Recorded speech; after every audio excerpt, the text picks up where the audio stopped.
que Deus vai continuar falando com o pastor José Monteiro, Henrique Monteiro, por gentileza. Posso aqui à frente, em nome de Jesus. E vamos estar orando por ele neste momento. Diga para aquele que está ao teu lado: Deus tem uma palavra para a tua vida nesta noite. E com certeza Ele tem, sabe? Porque Deus tem prazer em estar falando conosco, em nome do Senhor Jesus. Pai querido e maravilhoso, aqui está o teu servo, pastor José Henrique Monteiro. E temos a certeza que ele tem buscado ao Senhor, do teu coração, a palavra que o Senhor tem para a tua igreja, ó Pai. Por isso nós sabemos que muito melhor do que pedirmos bênção, é pedirmos que o Senhor esteja falando conosco, ó Pai. Porque as bênçãos vêm e elas passam, mas a tua palavra permanece para sempre, ó Deus. E é por isso, Pai querido, que nós pedimos, continue usando o teu servo, Pai, o profeta do Senhor aqui nesta noite, porque todos aqueles que proclamam a tua palavra são profetas do Senhor, ó Deus. Esta é nossa oração em nome de Jesus, amém? Antes de pé, recebamos o servo do Senhor. Paz do Senhor, irmãos. Poder sentar.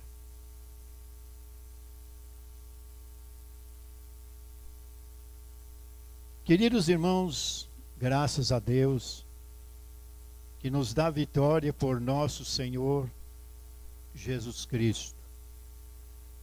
No início do culto, o pastor leu aqui o capítulo 24 do livro do Salmo. Então ele proclamou aqui que nós estamos diante do dono de tudo. Porque lá no Salmo 24, que foi lido, diz assim: do Senhor é a terra e a sua plenitude, o mundo e aqueles que nele habitam. Ele firmou sobre os mares e fundou sobre os rios. Quem subirá ao monte do Senhor? Ou quem habitará no seu lugar santo? Aquele que é limpo de mãos, puros de coração, que não entregam a sua alma à vaidade, nem jura enganosamente. Este receberá a bênção do Senhor. Levantai, ó porta, as vossas cabeças. Levantai-vos, ó portais eternos. Então, meus amados irmãos, o que eu quero falar com vocês nesta noite está no livro de Romanos, capítulo 5 e verso 1. Pastores, que vocês vão estudar o livro de Romanos. É muito importante, porque o livro de Romanos está inserido o maior tratado teológico do Novo Testamento. Vocês vão gostar muito. Então, no verso 1 do capítulo 5 de Romanos está escrito: sendo justificados pela fé, temos paz com Deus por Cristo Jesus, nosso Senhor. Meus amados irmãos, o que é ser justificado? É declarado puro, santo, é declarado separado, justiçado, tomado pelo Senhor, agraciado por Deus, é estar justificado. E quando falamos em fé, meus queridos irmãos, falamos em tranquilidade, alegria, paz, longanimidade, certeza de uma vida melhor, esperança de uma cidade vindoura, que está preparada para os seus santos. Fé é muito mais do que isso. E quando nós falamos em fé, justificados pela fé, logo o nosso pensamento volta lá para o início do Sagrado Livro. Volta lá para o início da Bíblia, quando homens de Deus nos ensina o que é ter fé.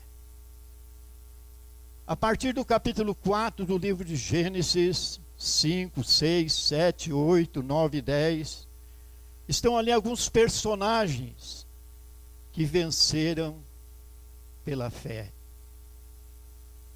Por exemplo, a partir do capítulo 4, nós nos deparamos com um homem chamado Enoque. Este homem, meus irmãos, eu estive lendo, ele foi um campeão de fé.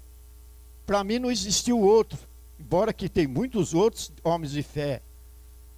Mas Enoque, a começar, ele era filho de Caim, filho de um assassino. Enoque. Ele era filho do assassino Caim, que o irmão Zé já leu nesta noite, Abel e Caim. Então, meus queridos irmãos, mas isto não vem ao caso, porque aqueles que Deus chama e que realmente se entrega-se a Deus de uma maneira toda especial, vive pela fé. E Enoque, sendo filho do assassino Caim, ele cresceu seguro nas mãos do Senhor. Ele soube de toda a história do seu pai, mas o que importava para ele era Deus, era acreditar em Deus. Então lá no Gênesis diz que Enoque viveu até 65 anos abraçado com Deus. Ele era tão temente a Deus, que quando Deus lhe deu um filho, que foi Matusalém, Deus deu um filho e foi chamado Matusalém. E Enoque ficou satisfeitíssimo com esta graça de Deus, com este privilégio de ser pai. Agora, meus irmãos, que ele mais ainda achou um jeito de andar mais com Deus. Nós temos que amar os nossos filhos. Um dia eu conversando com uma pessoa, a pessoa disse assim para mim: puxa, mas meu filho, eu vou dizer uma coisa, filho é uma miséria, uma desgraça. Falei para ela: desgraça é você, que a Bíblia diz que os filhos são herança do Senhor. Não importa o que eles sejam, são filhos. Mas Enoque, meus irmãos, andou com Deus de uma maneira extraordinária. A partir dos 65 anos de idade, ele andou mais 300 anos na presença de Deus. E quando ele estava com 365 anos, Deus olha para Enoque, fala: Enoque, o negócio é você vir para cá. Você não vai provar nem a morte, porque a tua fé é muito grande. Surpreendeu o próprio Deus a fé de Enoque. E a Bíblia diz que Deus não permitiu que ele provasse a morte. Deus para si tomou. Deus o levou. Já foi direto, sem provar a morte, foi trasladado, foi morar eternamente com o Senhor. Então, quando falamos em fé, nós nos lembramos dessas pessoas, meus irmãos. Embora que a Bíblia, principalmente o Novo Testamento, é que o tempo é muito curto, mas nós vamos chegar em algumas coisas ali sobre a fé. Depois de Enoque, um campeão de fé, que eu nunca vi isto. Agora vem o outro Noé. Noé de uma família maravilhosa. Tinha 3 filhos, 3 noras, sua esposa. E no meio de uma corrupção tamanha como houve no mundo de então, a corrupção do gênero humano tomava conta do povo, como está tomando agora também. Tudo isso que está acontecendo, que os irmãos estão ouvindo por aí, a mídia, e envolvendo religião, envolvendo homofobia, todas essas coisas, irmãos, isso nós devemos entregar tudo nas mãos de Deus, porque o Brasil e o mundo está virando uma Sodoma e Gomorra. Em breve a taça da ira de Deus está transbordando. E quando ele não suportar mais, algo que ninguém espera vai acontecer. Então Noé foi chamado, meus irmãos, daquele mundo corrupto. Deus olhou para a sua família e encontrou em Noé um homem realmente de fé. Um homem que confiava em Deus.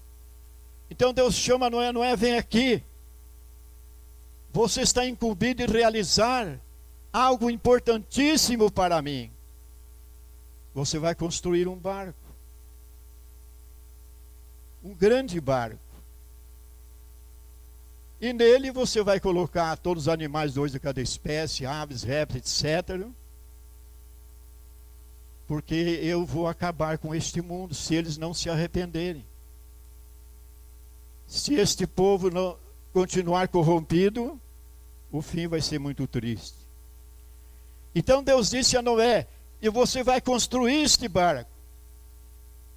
Eu vou dar um prazo de 120 anos.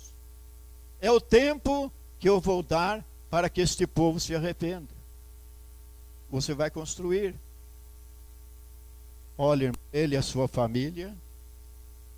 Não sabemos de onde saiu o dinheiro, mas as propriedades que ele tinha, porque pelo que a gente vê, ele era muito rico, não é? Mas ele colocou todo o seu dinheiro na construção daquele barco. Acho que ele vendeu tudo que ele tinha. Se alguém comprou lá, depois ia para o inferno com tudo que ele tinha também. Mas ele arrumou o dinheiro e construiu o barco. Então Deus chamou Noé com 480 anos. Noé tinha 480 anos quando Deus chamou. E mandou ele construir o barco. Ele levou 120 anos para construir o barco. E ele já estava agora com 600 anos. Então Deus, um dia alguém perguntou assim: escuta, irmão, pastor, o senhor está pregando aí? Porque sempre a gente encontra esse tipo de pessoa, né? E como é que aquele povo vivia tantos anos assim? Mas a Bíblia lá não diz lá que da meia-noite, no outro dia, de meio-dia até 6 horas, falando: olha, não vamos discutir esse assunto, porque mesmo que seja meio-dia, se ele viveu 950 anos, ele viveu mais de 400 anos, de qualquer maneira ele viveu muito. Então ele entrou com 600 anos dentro da barca, chamou todos os animais, colocou dentro do barco, sua família, fechou a água. Os irmãos conhecem a história, não vou prolongar, senão não consigo falar o que eu tenho que falar. Mas acontece, meus irmãos, que ele ficou 371 dias dentro daquela arca. Ficou 1 ano e alguns dias. 150 dias para baixar as águas. E os demais dias até ultrapassar os 300 dias dentro da arca. Quando a arca pousou no Monte Ararat, aí ele desceu. Interessante, irmãos, desceu lá com 601 anos. E depois desceu lá, ficou dono do mundo. Noé ficou dono do mundo por mais 349 anos. Deus o entregou nas suas mãos. Por quê, irmãos? Porque era um homem de fé, que acreditava em Deus. A longevidade, meus irmãos, do cristão é a fé. Porque o autor da carta aos Hebreus, no capítulo 11, versículo 1, diz assim: a fé é o firme fundamento das coisas que se esperam, prova das coisas que se não vê. Por ela os antigos alcançaram testemunho. E aí estão os antigos alcançando testemunho. Mas diz o versículo 6 do capítulo 11: sem fé é impossível agradar a Deus. Então saiba, meus irmãos, que sem fé ninguém agrada a Deus. Senão nós vamos ter que rasgar a Bíblia. Vamos ter que acreditar, ter fé em Deus. Então Noé, meus irmãos, ficou dono do mundo por 350 anos. Quando ele estava com 950 anos, Deus o levou. Então um viveu como Enoque, 365 anos. Noé, 950 anos. Abraão, como está lá no capítulo 15 do livro de Gênesis, nós temos uma passagem interessantíssima que nós chamamos Abraão, o homem, nosso pai na fé, mas tinha muita gente que tinha fé como ele, até mais, irmão. Mas Abraão teve fé em Deus, que lá no capítulo 15 do Evangelho, ou melhor, do livro de Gênesis, quando ele estava já com 85 anos, que ele tinha saído com 75 lá de Harã, da terra dos caldeus, agora ele já fazia 10 anos que tinha saído, com 85 ele já estava desanimado. Estava desanimado porque ele era um homem muito rico. Tem muita gente que fica grudado na riqueza. Ah, mas a hora que eu aposentar, eu vou ganhar bastante dinheiro. A hora que aposentar, eu vou servir ao Senhor, louco. E se esta noite Deus pedir a tua alma? Ah, daí eu vou dedicar minha vida a Deus. Vai dedicar agora, porque Deus é prioridade. Quando eu deixei o serviço, que eu era oficial maior de um cartório, minha filha, que hoje está com 54 anos, a Esther, tinha 6 meses de idade. Ganhava muito bem, casa boa, tinha tudo que se diz materialmente, não faltava nada. Mas quando Deus me chamou, alguém chegou para mim e disse: Deus está te chamando. Imediatamente eu deixei tudo para assumir, meus irmãos, um lugar onde não tinha crente, ou melhor, um casal só, onde não tinha casa para morar, não tinha garantia monetária. Eu, minha esposa e minha filha saímos lá de Nova América da Colina, fomos lá para Paranavaí. Eu fui o primeiro pastor da cidade de Paranavaí. Cheguei lá, só tinha um casal. Ainda fui morar junto com ele lá, quase que me jogou para fora da sua casa. Mas Deus me deu tanta graça, meus irmãos, que um dia eu vou contar a história aqui, viu? Um dia que for para contar a história do avivamento no Paraná, eu vou contar para vocês. Mas resumindo, aluguei um salão, ganhei gente, batizei gente, para terminar a história, Paranavaí está lá uma igreja, que é uma das maiores igrejas evangélicas da cidade de Paranavaí, é a igreja do avivamento bíblico. A história é bonita e linda, irmãos. Porque eu acreditei em Deus, porque meu primo, que era dono do cartório, ele era um doutor formado, ele disse para mim assim, ele me chamava de Nenê, ele falou: Nenê, você está ficando louco, rapaz. Você está ficando louco, sair largar o cartório aqui, você tem tudo aqui, você vai morrer de fome. Eu falei: não. Eu falei: mais importa obedecer a Deus do que aos homens. Ele, como tinha estudado para padre, disse assim: mas isso não é obedecer a Deus. Eu falei: você que fala. Olha, irmãos, já está chegando pertinho dos 60 anos, dos 57 anos que eu fui para Paranavaí, até hoje não passei fome, não. Porque eu acreditei no Senhor. Então Abraão estava ali, muito rico, ele estava preocupado dentro daquela tenda, naquele lugar mesmo, aquela cripta lunática, dentro daquela lona, chorando, se lamentando. E Deus olhou para Abraão, que estava dentro da tenda, e disse: Abraão, o que está acontecendo, Abraão? Abraão falou: Senhor, eu estou aqui. Ele falou: mas eu vou te dar tudo para você. Ah, Senhor, mas não adianta, eu não tenho nada, melhor, não tenho nenhum filho, e a minha riqueza, o que eu vou fazer? Eu só tenho na minha casa o mordomo Eliezer, ele que vai herdar tudo. Deus disse: não, o que vai herdar, que é seu, é aquele que vai sair das suas entranhas. Sai para fora, Abraão. Abraão saiu fora da tenda, e Deus disse assim: olha para cima. Abraão olhou para cima, contemplou as estrelas, os bilhões e bilhões de galáxias. Ele olhou era um mar de estrelas. Então disse a Abraão: Abraão, conte as estrelas. Abraão respondeu: Senhor, são incontáveis, não tem jeito, como que eu vou contar? E Deus disse a Abraão: assim será a tua descendência. E no verso 6 diz, lá do capítulo 15, diz assim, que Abraão creu em Deus, e isso foi imputado como justiça. Justiça nossa. sendo justificados pela fé, como diz o apóstolo São Paulo no livro de Romanos, capítulo 5, verso 1, temos paz com Deus em Cristo Jesus, nosso Senhor. Então a fé, meus amados irmãos, é o firme fundamento, não tem outro meio. Se você quer agradar a Deus, não adianta você dar dinheiro para a igreja, dar tudo para a igreja, se você não tem fé. Não adianta. Porque você não está agradando a Deus, você está mostrando que você pode fazer alguma coisa, mas a fé é outra coisa. Então o apóstolo São Paulo, meus queridos irmãos, ele diz aqui, sendo justificados pela fé, temos paz com Deus. Ele tinha autoridade de dizer isso.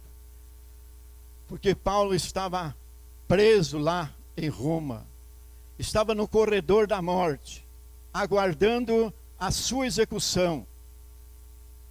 Mas ele dizia ali para os romanos, sendo justificados pela fé, temos paz com Deus. Como que aquele homem foi justificado, irmãos? Se nós analisarmos, meus irmãos, a vida do apóstolo São Paulo, eu acredito que ele teve mais fé do que Abraão, viu? Eu acredito. Porque Paulo, quando ele aceitou a Jesus, que ele caiu lá no caminho de Damasco, quando Jesus o chamou Saulo, Saulo, Saulo, por que me persegue? No capítulo 9 de Atos está escrito. Ele perguntou, Senhor, que queres que eu te faça? Que queres que eu te faça, Senhor? Levanta e vai para Damasco. Ele foi levado cego para Damasco. Ficou 3 dias cego. Deus manda Ananias, um profeta, ele a orar por ele, para que ele fosse curado. E quando Ananias chegou lá, disse, chamou ele, irmão Saulo. Olha, irmão Saulo. A fé de Ananias era grande, chamar aquele homem de irmão. Saulo, Paulo era um assassino, arrastava mulheres e crianças, a mando do rei, ele era muito zeloso pela sua religião. Então Deus o chamou, Jesus o chamou. Jesus disse, duro para ti, ó Saulo, é recalcitrar contra os aguilhões.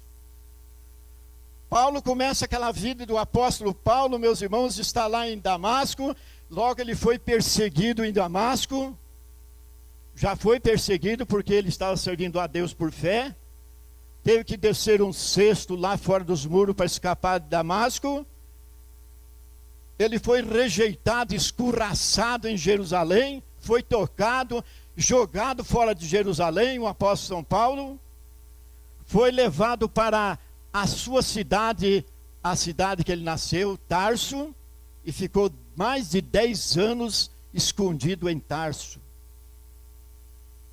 Quase 14 anos ele levou para poder se levantar e pregar o evangelho de Jesus.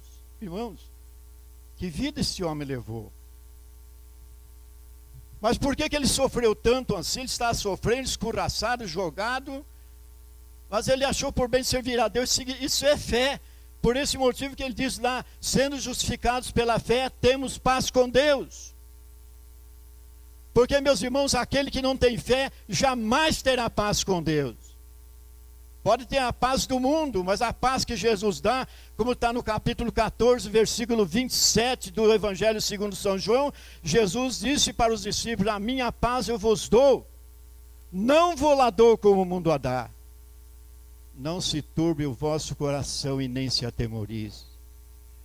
Então Paulo, meus irmãos, foi escorraçado de Jerusalém, perseguido lá em Damasco, jogado para Tarso, depois foi apedrejado lá em Listra, quando ele e Barnabé pregavam o evangelho, quando ele curou um homem leso dos pés, que aqueles foram curados, diziam assim, os deuses desceu até nós. Hoje em dia, meus irmãos, o negócio por aí está feio, viu? Tem alguém pregando aí que está parecendo um Deus, viu?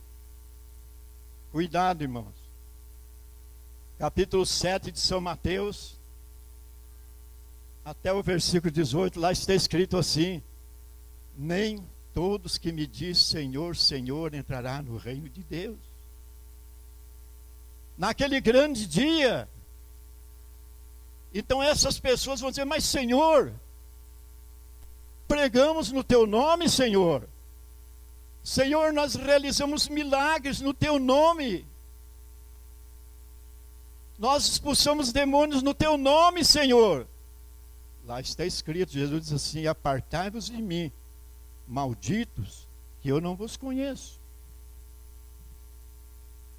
Capítulo 24 e verso 24 de São Mateus está escrito assim, naqueles dias se levantarão muitos falsos profetas, uns até dizendo ser Cristo, outros pregadores de milagres, operando sinais e maravilhas, mas são falsos profetas endereçados ao inferno. Então, meus amados irmãos, a nossa fé deve ser fundamentada em Deus, na palavra de Deus, porque hoje os pregadores só falam em cura, só falam em prosperidade, vem correndo para cá que você vai ter um BMW, vai ter uma casa boa, vai ter isso, ter aquilo. Precisa pregar a salvação da alma para a pessoa, irmãos, porque o diabo também faz milagre, e está fazendo. Capítulo 11, verso 26 de São Mateus, irmãos, o que Jesus fez com Cafarnaum? Cafarnaum foi a cidade que Jesus mais realizou milagres. Mas ele, meus irmãos, quando pregou, ele percebeu que aquele povo só queria comer, só queria pão, queria peixe, queria milagre, queria cura, queria casa. Jesus, lá no capítulo 11, verso 23, diz assim, tu, ó Cafarnaum, Jesus se engerizou com Cafarnaum, irmão, com a cidade onde ele mais realizou milagres. Olha, povo de Cafarnaum, se Sodoma e Gomorra fosse operado os milagres que foram operados aqui, eles estariam salvos. Os milagres foram operados aqui, eles estariam salvos. Mas Jesus olhou, ó Cafarnaum, mas eu digo a vocês, vocês descerão aos infernos. Jesus mandou Cafarnaum com toda a cidade para o inferno, irmão. Porque eles estavam acreditando só nos milagres, só no pão, só na comida que perece, mas desacreditavam em Deus. Então hoje, meus irmãos, está terrível se pregar o Evangelho. O Brasil está crescendo o Evangelho, que é uma maravilha, crescendo coisa nenhuma, irmãos. Está crescendo comunidade, ajuntamento, aglomeramento, fantasia, usando o nome de Jesus para comercializar o nome de Jesus. É isso que está acontecendo no Brasil. Mas Jesus virá buscar uma igreja limpa, pura de coração, como o Salmo desta noite diz assim, do Senhor é a terra, a plenitude, o mundo e aqueles que nele habitam. Quem subirá ao céu, diz o salmista? Aquele que é limpo de mãos, puros de coração, que não entrega a sua alma à vaidade, nem jura enganosamente, este receberá a bênção do Senhor. Então, meus irmãos, nós precisamos tomar muito cuidado com a nossa fé. Fé, meus irmãos, é o firme fundamento das coisas que se espera e prova das que se não vê. Por isso o apóstolo São Paulo coloca aqui, justificados pela fé. Aquele que é justificado, aquele que se torna santo. É o que diz o apóstolo Pedro no capítulo 1, na primeira epístola, capítulo 1, versículo 16. Sede santos, como o vosso Pai é santo. Santos, meus irmãos, separado do mundo, separado da telecena, separado do jogo do bicho, separado, meus irmãos, da pinga, da cerveja, do baralho, separado das novelas imundas que está, meus irmãos, invadindo os lares, essa podridão, essa imundície, que está deixando muitos crentes, meus irmãos, perde o culto, mas não perde a novela. Perde o culto, mas não perde o balacobaco. Irmão, é para rir mesmo. Perde o culto, mas não perde o Jorge sem o jacaré. Não, preciso de pressa, tem que assistir a novela. Mesmo assim é obra do diabo. Muita gente me chama de crica. Uma vez uma pastora aí falou assim, não chama o pastor Monteiro para pregar mais aqui não. Então mandaram me avisar. Falou, olha, o pastor lá não vai convidar você para pregar mais lá. Eu falei, é bom que não convide mesmo. Porque se a igreja é dele, então prega que ele queira, que ele quiser. Eu prego onde Jesus quer que eu pregue. Aí eu vou pregar a verdade, irmãos. Não adianta eu falar mentira aqui. Irmão, tudo é maravilha. Deus é amor, mas é justiça. No capítulo 10, verso 31 de Hebreus, está escrito assim: horrenda coisa é cair nas mãos do Deus vivo. Deus mata, irmão. Mas Deus não é amor? É amor, mas ele já provou, ele não precisa provar mais nada. Quando alguém está aí fraco, não vem, Deus é amor.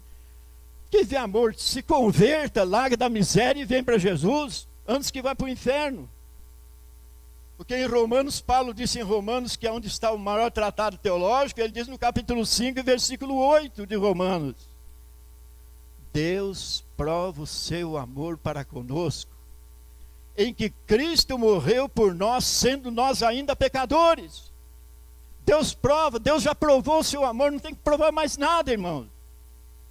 Deus não é quebra-galho de ninguém. Por isso o apóstolo São Paulo, quando escreveu aos Coríntios, na segunda carta de Coríntios, capítulo 5, versículo 17, ele diz assim: se alguém está em Cristo, nova criatura é. As coisas velhas se passaram e tudo se fez novo. O que é coisas velhas que Paulo quis dizer? É a paqueração, é o adultério, é o homossexualismo, é toda esta obra do inimigo, essa corrupção, essa maldita corrupção que invade o povo, irmãos, são coisas velhas. Mas tudo se fez novo na nossa vida, irmãos.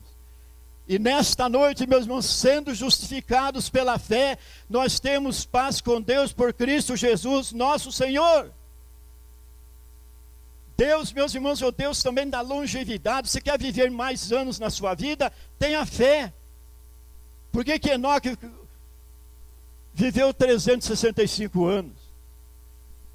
Por que Noé viveu 950? Por que Abraão viveu 175? Porque quando Deus disse a Abraão, sai para fora, e mostrou as estrelas para ele, ele disse, assim será a tua descendência. Ele já, com 85, ele pensou que ele já estava morrendo. Sabe o que aconteceu, irmão? Deus acrescentou mais 90 anos em cima da vida de Abraão. Ele estava com 85 quando ele estava ali pronto para morrer. Mas Deus deu mais 90 anos para ele. Então ele viveu aos 140 anos. Sua esposa Sara morreu, ele sepultou em Maquipela. E casou de novo com 140 anos. E morreu com 175 anos. Está vendo, irmãos? Isso é a fé. A fé é o firme fundamento das coisas que se esperam.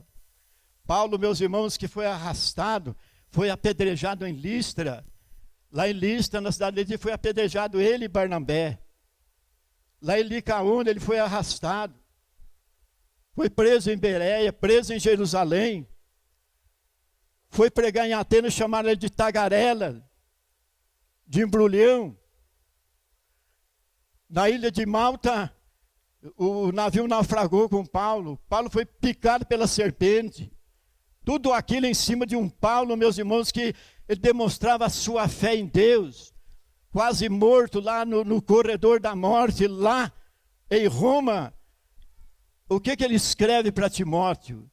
Na segunda carta de Timóteo, de Paulo a Timóteo, segunda carta, capítulo 4, versículo 5 a seguir, Paulo diz assim: eu já estou sendo oferecido por libação. Eu já estou oferecendo em sacrifício, a hora da minha partida está chegando, a hora da morte. Mas ele diz assim, mas eu combati o bom combate, terminei a minha carreira e guardei a fé. Amém, irmãos? E guardei a fé, me resta agora a coroa que o justo juiz me dará. Em Filipenses, no capítulo 1, verso 21, Paulo diz assim, para mim agora o viver é Cristo, o morrer é lucro. Ah, mas se Deus quer que eu viva mais alguns anos na carne para trabalhar, tudo bem, mas o meu desejo é estar com Cristo. Não importava a morte para ele, meus irmãos, era um trampolim, era um avião a jato que o conduzisse à felicidade eterna. É esta fé que nós temos que ter, irmãos. Deixar tudo aquilo, picuinha, deixar de odiar os outros também, porque a pessoa que não perdoa ninguém, ela não perdoa aquele lá porque ele fez mal para mim. Perdão, meus irmãos, é asepsia da alma. Você quer ser curado, libertado, perdoa o seu irmão, quem quer que seja. Porque minha é a vingança, diz o Senhor. Nós não temos que vingar de ninguém.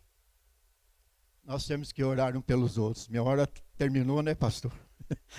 Mas, irmãos, então minha hora terminou, quero orar com vocês agora. Amém? Quem quer ter fé aí, levanta a mão. Você quer ter fé? Quer? Então vem orar comigo aqui. Quero orar por você ainda.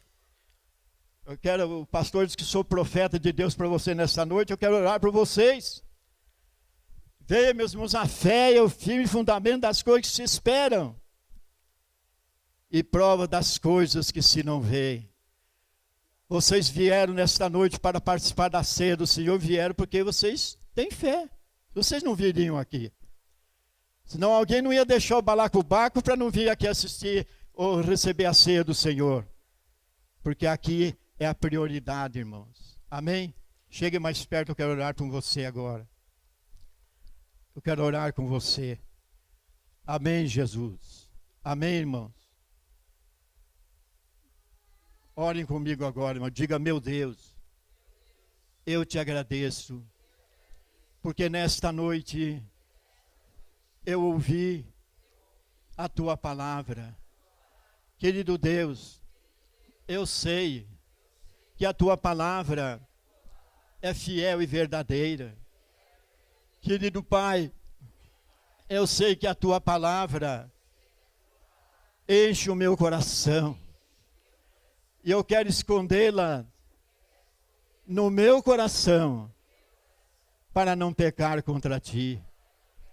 Ó Deus, ajuda-me, dá-me força, dá-me ânimo, Senhor.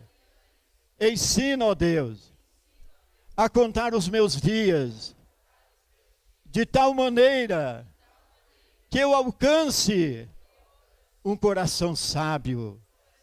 Meu Deus, desvia o meu pensamento, desvia o meu desejo de coisas efêmeras e passageiras desta vida. Mas eu quero, Senhor, servir a Ti, ó Deus, de todo o meu coração. Querido Pai, perdoa-me as minhas fraquezas, Senhor. Dá-me ânimo, dá-me força, Senhor, para que eu possa prosseguir nesta jornada, acreditando, Senhor, na felicidade que eu não vejo, mas segundo a tua palavra, eu espero aquele grande dia, Senhor, em que eu ouvirei a voz do teu Filho Jesus, dizendo, vinde, benditos de meu Pai, possuí por herança o reino que vos está preparado desde a fundação do mundo. Querido Pai, recebe neste momento a minha oração. Em nome de Jesus, ó Pai, eu te peço e agradeço em nome de Jesus. Diga, querido Deus, o preço do resgate eu não tenho, mas a tua cruz eu prostrado me sustenho. Amém? Dê uma salva de palmas para o Senhor Jesus.